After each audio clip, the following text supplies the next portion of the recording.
What's up guys, and welcome to another hardcore Bomboy update video. There's a hell of a lot to go in this video. I know it's really long, but it is jam-packed with updates, so it's really worth sticking around if you ask me. But we're just going to start off with some casual Slayer. As you can see, I got a whip and then a nice rare Dragonstone, cut Dragonstone drop. Yeah, so they've been quite good to me. Here we go, we're on the Bloodveld task, and I've just completed it, and that was my 500th task, so I've got a total of 1,527 points at the end of that. You know, I've got plans for those points, but it will not be a helmet recolour. That's a lot of points I can use for other more important things. So yeah, we're still dry on the Black Demon task, even now, but back to Abyssal Demon straight after that, and we got another whip, which is really refreshing, because we're still about 1 under the drop rate, basically. So we've got 4 whips in total. One of them I've made into a tentacle whip, but I should really, due to the drop rate, I should expect 1 more, you know, but that's not how it works. So here's a clip. I'm just at Black Brutal Dragons actually, and I never knew how crazy good these guys were. D-meds, rune full helms, like you wouldn't believe. Now, here we are. I've got a Dagannoth task, as you might have worked out, and I'm just going to show you the first 3 kills, and this is the first time I've done Dagannoth King's solo tri-breeding on this account, and I wanted to wait till a point where I felt really comfortable, but you know, we went with this kind of gear and it was actually fine. It was a bit of a rough start. We have to be rather careful, and I'm using the whole barrage and blood runes kind of healing and that kind of thing to make life a lot easier and see if I can last. But yeah, I will spoil it for you right now. Out of 120 kills, I got 0 rings. I got a Farseer helm, an Archer helm, skeletal top, and then the spined legs, the spined chaps. That was it. I haven't got a D-Axe, a Mud Battle Staff, or any of the 3 most important rings. I do have a Warrior ring from Soloing Rex way back in the day. Oh, there's me being a noob, not grabbing my stuff. And then, yep, so we just ranged this guy down. Now, this also did fulfill part of the Diaries, so that was quite good for me. This did kind of kickstart something, which we're about to see in the video. Now, as I felt with the DKs, I felt that my prayer level was kind of letting me down a little bit at 73 prayer, and I didn't last very long, basically, on the prayer pots that I was able to take. So, you know, I had a lot of ensouled heads saved up, as I told you guys in a previous video, so here we are, we're just using them up. We got 74 all the way through till 79 on ensouled heads, so we've used up all of them. We had Abyssal Demon heads, Dragon heads, Giant heads, Bloodveld heads, they're all amazing. So yeah, we hit level 74, 75, 76, 77, 78, 79 on these ensouled heads, and then I took a break and moved on to the next thing. Now, so after that, I was kind of really close. I was just looking for some easy total levels, so I was like 1k off getting 69 thieving here. So I went to the Master Farmer and had a bit of a pickpocket, and those 2 herb seeds that you can see there, they're both Ranars in 1.3k XP or whatever. Look at that, 2 Ranar seeds, that's madness. We're back at Motherlode Mine again. I was about 15k off a level. That's quite easy. And so I was just procrastinating Slayer as well. But there we go, 76 mining. And then we moved on again.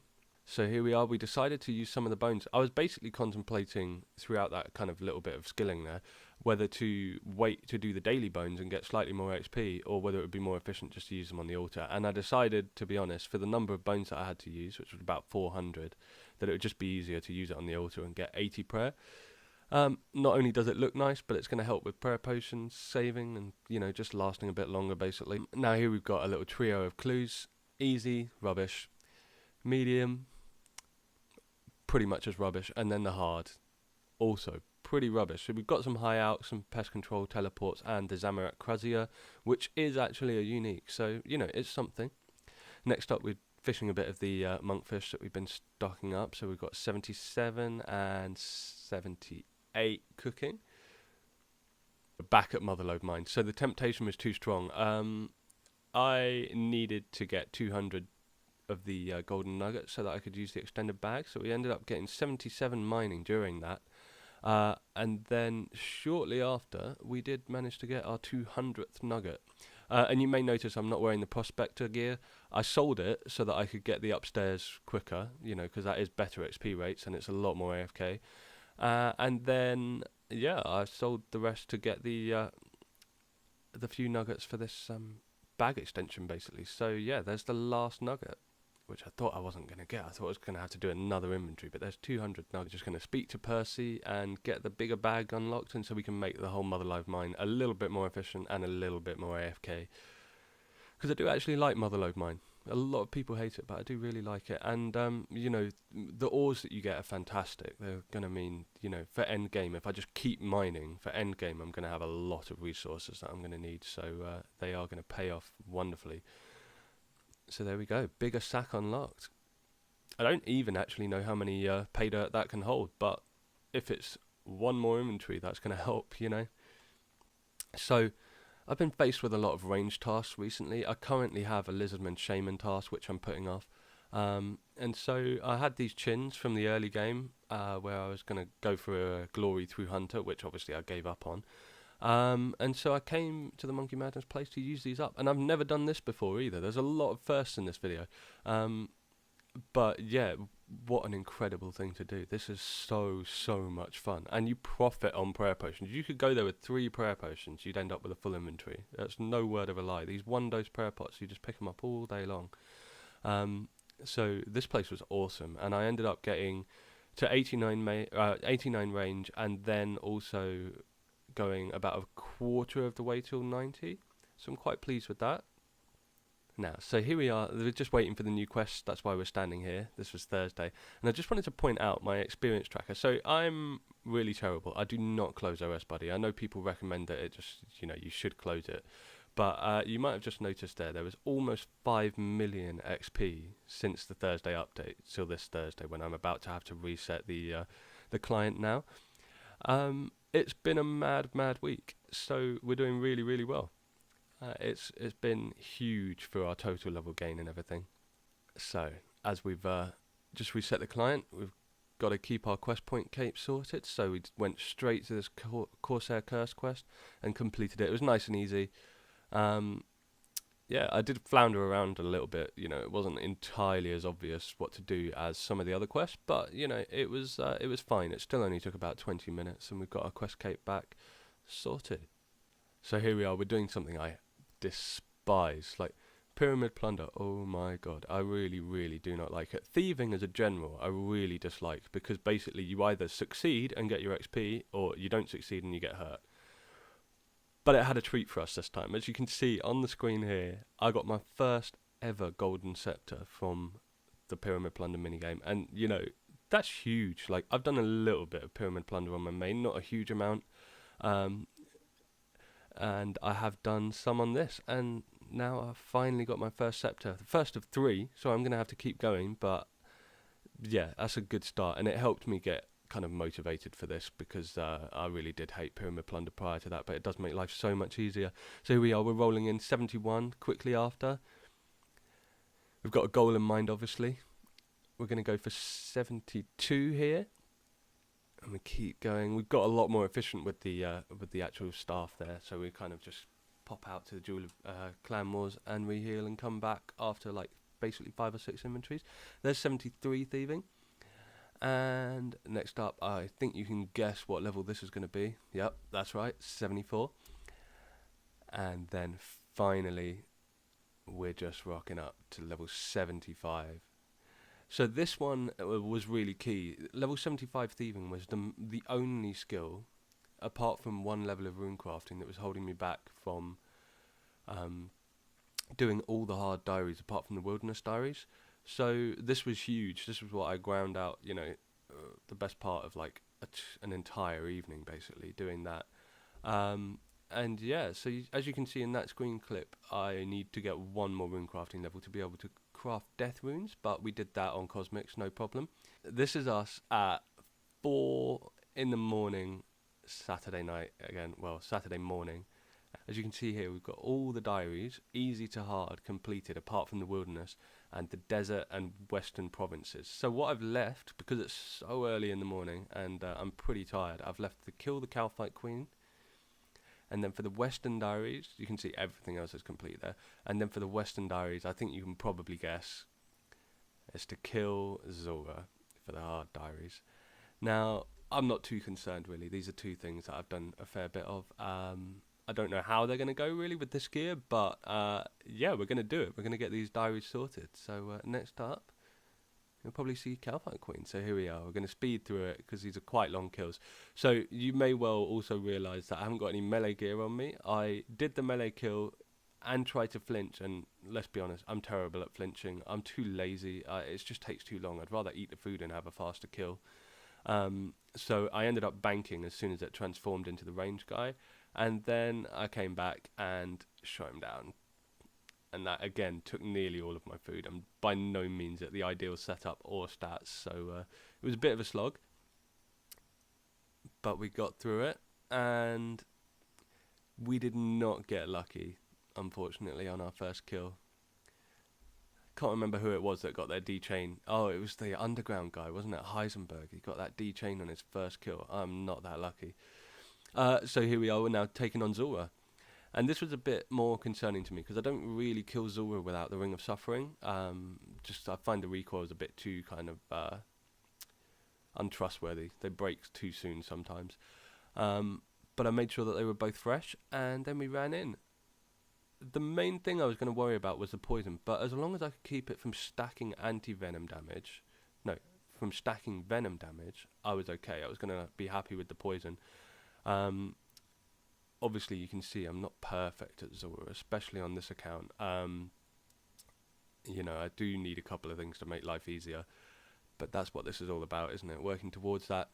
You know what? It was surprisingly easy and comfortable. I did think I was going to panic more, and then especially this, like I wasn't quite ready for it to be a Jad phase, but you know, no problem.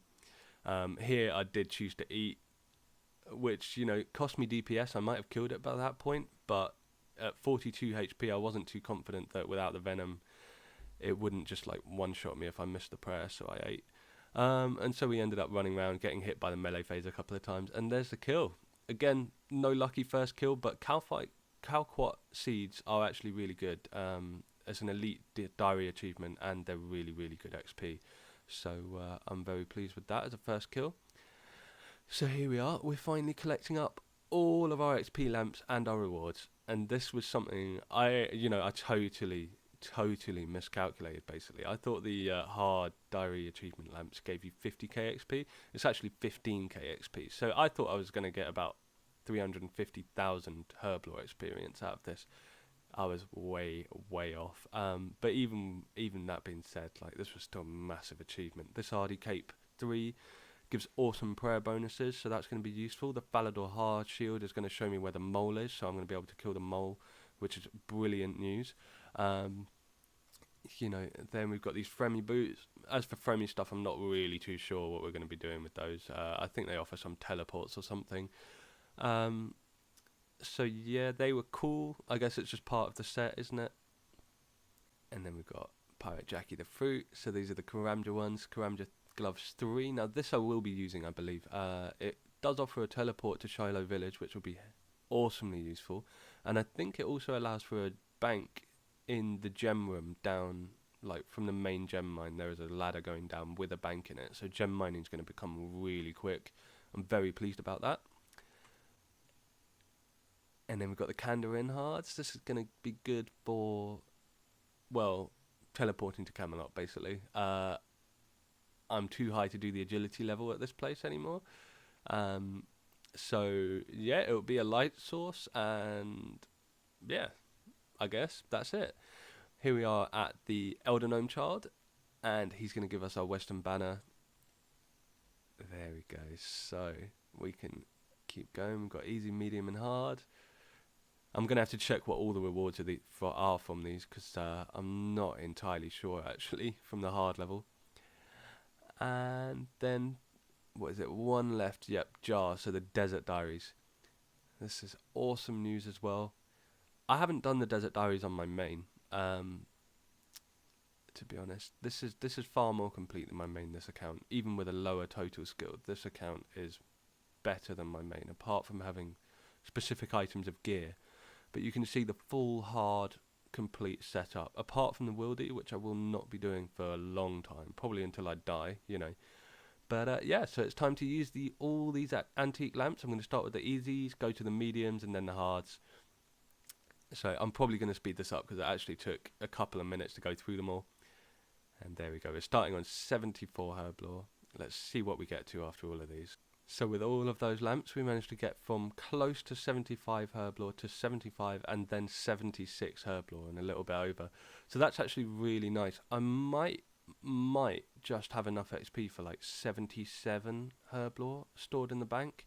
So we're 1 level away, basically 2 levels away from being raid ready on the herb lore front. I still need to get some farming levels and then 3 more thieving levels, and obviously the melee stats and the gear.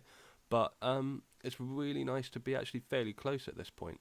So anyway, as usual, that's the end of the video. We've finished on 1843 total. That's a massive improvement, and we've got all the hard diaries completed except for the wilderness.